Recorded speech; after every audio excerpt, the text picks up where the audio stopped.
Bonjour à tous et bienvenue pour cette nouvelle vidéo sur le Tour de France 2025.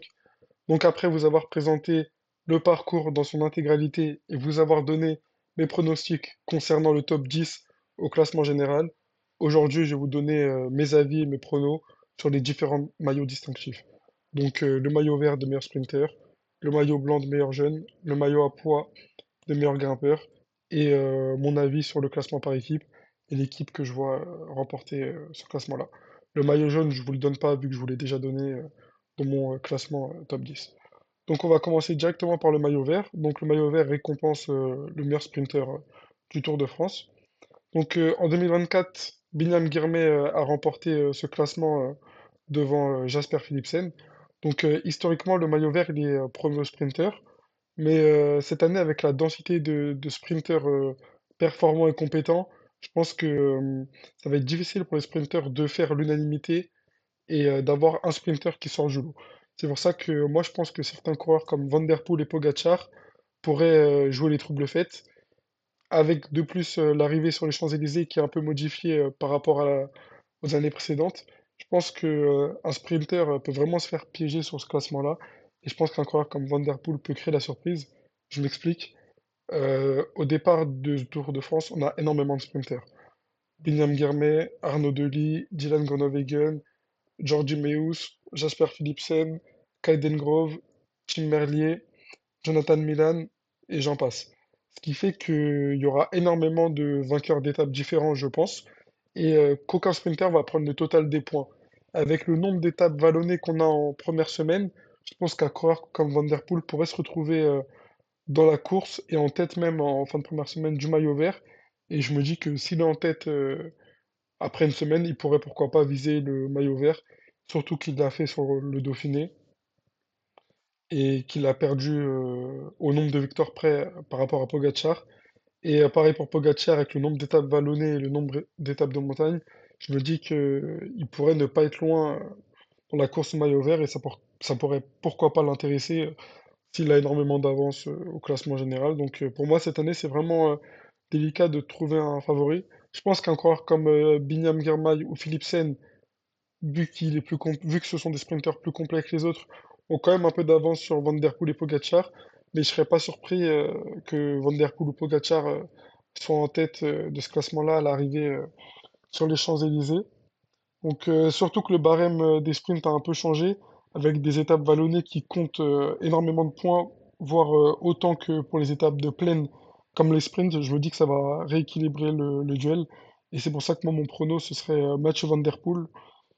Mais je garderai quand même, je mettrai une petite pièce quand même sur Pogacar en second couteau, même si mon pari principal serait Van Der Poel. Après, bien sûr, à voir et à arbitrer, pourquoi pas un Milan et un Philipsen, c'est vraiment un classement où je suis indécis. Mais pour moi, la value et le risque est plus intéressant de prendre sur un coureur comme Van Der Poel, tout simplement. Donc maintenant, on va passer au maillot à pois. Donc le maillot à pois, ça récompense le meilleur grimpeur, pardon, du Tour de France. Donc c'est un maillot historique et très très convoité par les coureurs. En 2024, c'est le grand Richard Carapaz qui l'a gagné, donc ça vous dit le niveau qu'il faut avoir pour le gagner, parce que Carapaz, on ne le présente plus. C'est un vainqueur de Giro, c'est un gars qui a fait un podium sur le Tour de France, sur la Vuelta et sur le Giro. Il a gagné des étapes sur les trois grands tours, donc c'est vraiment un cadre de ces dernières années au niveau classement général et montagne. Donc pour moi, le maillot à pois, c'est le classement le plus dur à pronostiquer, encore plus que le maillot vert, parce qu'il y a énormément de facteurs à prendre en compte.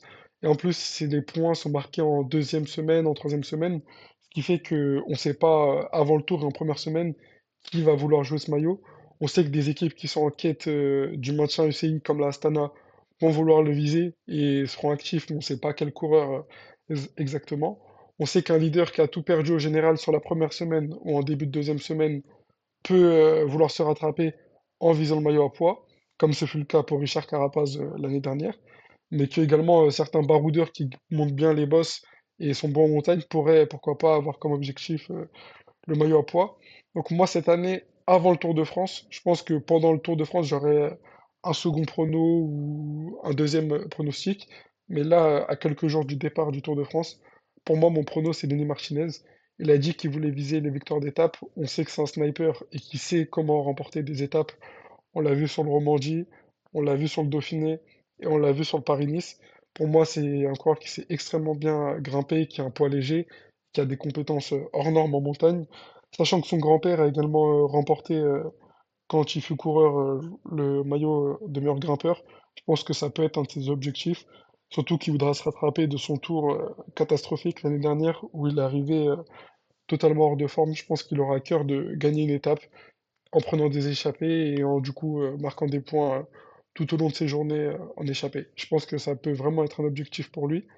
Je mettrais donc aussi un coureur comme Vlasov qui pourrait viser le classement à poids. On l'a vu qu'il a fait sur le Tour de Suisse et qu'il était en bonne forme. Sachant qu'il n'est pas leader chez la Bora, je me dis qu'il pourrait viser ce maillot-là. Donc mon pari principal, ce serait Lenny Martinez, mais je pense que je pourrais l'arbitrer avec un second prono en fonction de la première semaine et de la deuxième semaine. Mais là, à l'heure actuelle, je partirai sur Lenny Martinez. Maintenant, on va voir le maillot blanc qui récompense le meilleur jeune du Tour de France. Donc c'est pour les coureurs de 25 ans ou moins. Là, cette fois-ci, je serai moins indécis que sur le maillot vert ou le maillot à pois. En 2024, c'est Remco Evenepoel qui l'a gagné avec facilité en battant des coureurs comme Carlos Rodriguez, Joao Ayuso ou d'autres bons jeunes coureurs prometteurs. Cette année, il aura de l'adversité un peu plus que l'année dernière. Il aura Carlos Rodriguez qui, pour moi, va arriver en pleine forme malgré le peu de résultats marquants sur cette année. Il y aura également Lipovic, qui l'a battu sur le Dauphiné et qui est très constant cette année. Je pense qu'il y aura une bataille, une grande guerre sur le maillot blanc, mais je pense que Remco Evenepoel, quand il fixe un objectif, comme c'est le cas pour le Tour de France 2025, je pense que il pourra remporter avec facilité le maillot de meilleur jeune. Je pense qu'il a quand même une classe d'écart avec ses deux rivaux, même si ces deux rivaux auront des parcours qui vont leur plaire et qui auront bien sûr leur chance. Je pense que Remco Evenepoel il fait partie du gratin mondial, un peu en dessous de Vingegaard et de Pogacar en montagne, mais je pense qu'il est quand même à un niveau vraiment au-dessus des autres, surtout quand il arrive à un poids de forme, ce qui sera le cas sur le Tour de France. Donc mon prono, c'est Remco Evenepoel. Maintenant, on va passer au classement de la meilleure équipe. Donc ça récompense l'équipe la plus régulière sur les 21 jours de course. Donc comment se mesure ce classement? C'est qu'à chaque arrivée, on prend les trois premiers coureurs de chaque équipe. Donc c'est un classement qui peut sourire aux équipes qui tentent des échappées, si des échappées vont sur le tour et que c'est pas forcément la meilleure équipe sur le papier qui va le gagner, même si sur le Tour de France, on a beaucoup moins d'échappées que sur des Vuelta ou des Giro. C'est pour ça que moi, pour moi, ce sera un duel quand même entre l'équipe UAE Team Emirates et l'équipe Visma. C'est vraiment le Barça Real du peloton, le Nadal Federer du tennis. En 2024, c'est l'équipe UAE qui l'a gagné devant la Visma. Je pense que cette année, ce sera le même duel. Et cette année, je vois par contre la Visma Lease a Bike remporter. Je vais m'expliquer. C'est que pour moi, comme Pogacar aura de l'avance au tour et visera les étapes et les maillots jaunes, je vois sur les étapes de transition ses équipiers rester avec lui, contrairement à la Visma qui va le plus tenter de gagner des étapes avec des coureurs comme Van Aert, comme Affini, comme Benoot. Et même en montagne, je pense qu'ils seront un peu plus forts que l'équipe UAE. Je vais m'expliquer.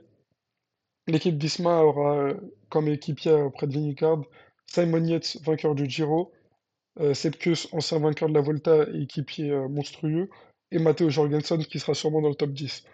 Pour moi, ils arrivent avec beaucoup plus de fraîcheur, à part pour Simon Yates qui a gagné le Giro, mais qui a quand même que très peu couru cette année.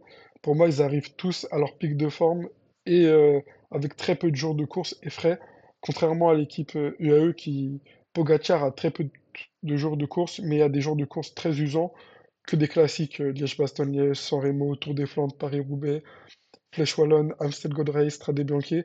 Donc mentalement, ça reste usant et même physiquement, c'est des courses de plus de 200 km. C'est des courses qui ont été très dures pour lui et très usantes. Ses équipiers, Adam Yates, sort du Giro, pour moi, émoussé, ou il a pas fait grand-chose. Donc je pense qu'il sera pas à un niveau de forme exceptionnel, même s'il sera bon, bien sûr, hein.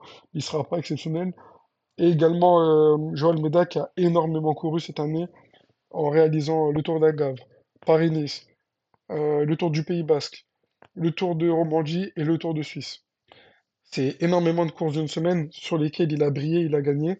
Et sachant qu'il va faire la Vuelta où normalement il devrait être leader, je pense qu'il se contentera de faire une bonne place au général, bien sûr, parce que je l'ai quand même mis dans mon top 5. Mais je pense qu'il restera en retrait et qu'il sera beaucoup moins amené à tenter des coups ou à être en forme par rapport à des coureurs de la Jumbo qui seront, de la Visma, pardon, qui seront beaucoup plus en forme et qui seront beaucoup plus amenés à faire remporter ce classement pour leur équipe. Surtout que je pense que Pogacar va gagner le tour et que l'équipe Jumbo voudra se consoler en remportant des victoires d'étape et des classements annexes. Et ça passe par le classement de meilleure équipe. Pour moi, ils ont les capacités pour le faire. C'est vraiment 50-50, mais je me dis qu'au vu de la fraîcheur, autant partir sur la Visma Elixir Bike. Donc, vous avez du coup mes différents pronostics sur les différents classements annexes. Et n'hésitez pas à me dire si vous voulez un classement et une prévision sur les différents coureurs français qui vont pour moi avoir un rôle et un impact sur le Tour de France. Et je vous dis à très bientôt.